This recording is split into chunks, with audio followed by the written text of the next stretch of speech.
Welcome back to Lost in the Curve. This time a studio tree. So I'm going to build a unit and show you how to build a unit that can hold your camera, lights, reflecting equipment, microphone. One easy to move stand that's perfect for YouTubers who are doing do-it-yourself videos. Let's get going. The central pillar will be a 2x4 by 8, which I'll cut down to 6 foot 5 inches.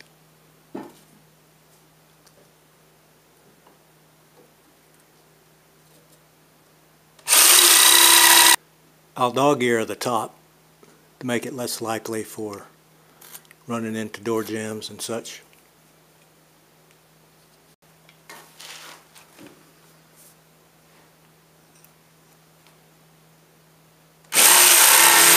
I'm still working with this main pillar. What I'm going to do is use my router table and router to route out a through hole all the way through the middle of this 2x4. You could easily use a jigsaw for this, drill a hole at the top and cut that channel all the way down. I'm leaving 3 inches at the top and 1 foot at the bottom, which are going to still remain solid. And I'm using a 3/8 inch straight router bit, and I'll slowly work my way through this 2x4. Got the channel cut all the way through. I'm going to come back and clean up these ends a little bit with a jigsaw. Otherwise everything went pretty well, just a matter of being patient with the router, moving it up about 1/8 of an inch with each pass. I know that 2x4s can sometimes act a little strange when you cut them, but hopefully this one will behave and hold its shape for me. Got a little sanding done, and I'll show you what I've done to begin the base of the main pillar column unit. From the piece that I had cut off, I ripped it down lengthwise to about 1 inch thickness, cut that in half, and that gave me these 2 pieces, which I rounded over one of the edges, and this will start forming the base. There's more to come on the base. What I'll do is glue and screw this down and then continue on from there. Yummy glue. Got to get in a glue shot, it seems like. That's what everybody else is doing. It doesn't mean it's right, but it doesn't hurt anything. And screw it down. Pre-drilled holes to accept these screws.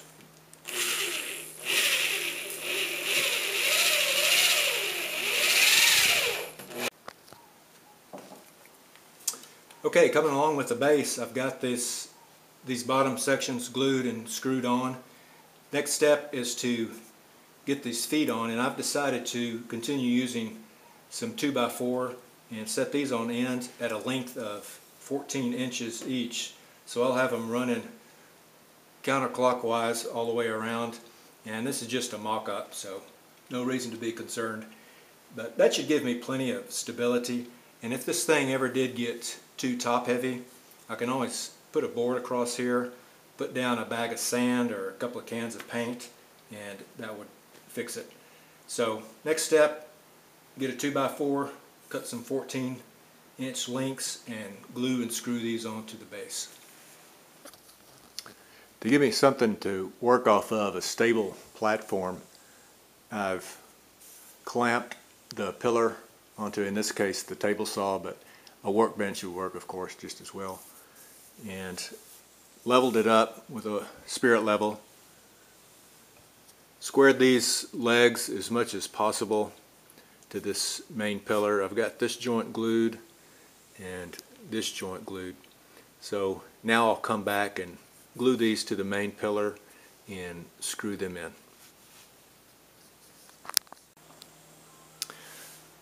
Starting to work on the main camera support. I've measured 1 foot on this 5/16 threaded rod. Cut it to size. Maybe.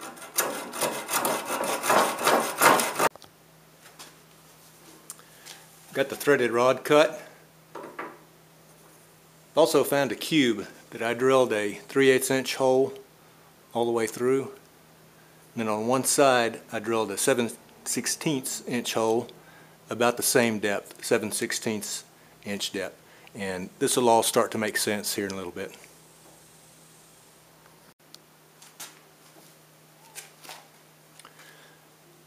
.5/16 threaded rod, two 5/16 nuts on here that are tightened in opposing directions, and they will lock themselves in.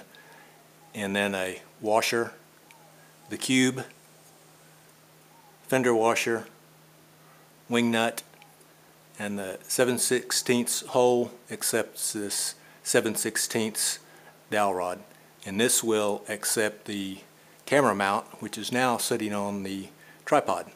So all this will make even more sense once I get it on the main pillar.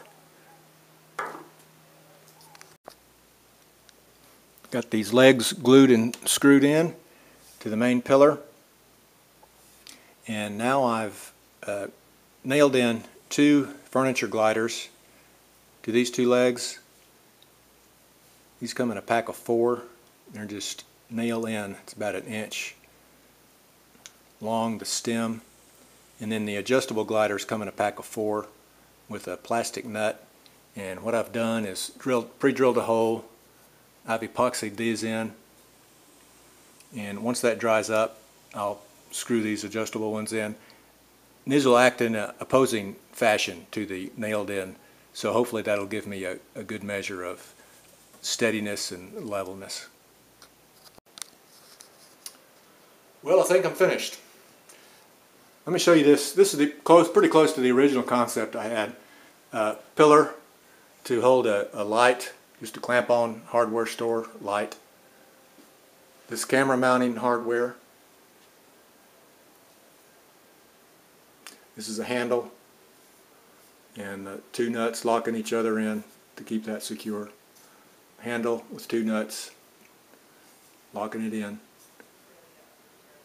Same thing right here. The cube with a 7/16 dowel, and this camera mount was just taken right off of a $8 tripod from Walmart. So you just unscrew the set screw and it pops right up. So all the original tripod functions are maintained. Adding one here in the end, you can turn this cube 360. Of course, just make sure your set screw is tight and your dowel is glued in. And this thing can be moved up to 6'5", all the way down to 1 foot off the ground. So you'll be able to get some good angles, interesting stuff. This isn't the camera I use, of course, but let me give you a quick shot of the one I am using. Super lightweight. It's called a Creative Vado. Bought it at Best Buy a couple of years ago. And I'll come back and show you. I got one more arm extension I want to show you. Well, as I was working on this, it occurred to me that there's another way to use this channel. Instead of only using the threaded rod, you could do an arm articulation through here. So this is just some 3/4 inch plywood that I've cut down, 2x4 spacer in there, and then another 2x4 screwed in. So the idea being, you could have your light up there, have a reflector down in this direction, and keep the camera pointing in that direction, and should be able to give you some good lighting options. But as you can imagine, there's all kinds of things you could do. You could put a boom arm for a microphone or another light. And so just kind of give you some ideas. And on this thing, you could even, as long as you have that 7/16 dowel, you could make a tabletop version of this. So a 4x4x4 with a 7/16 hole drilled in it. Put that on your workbench, and there you go. So all kinds of neat things to be done with this column, pillar. I keep calling it different things, but hope you've enjoyed this. It's been an interesting build. Be sure to like, subscribe, leave a comment, and share. See you next time.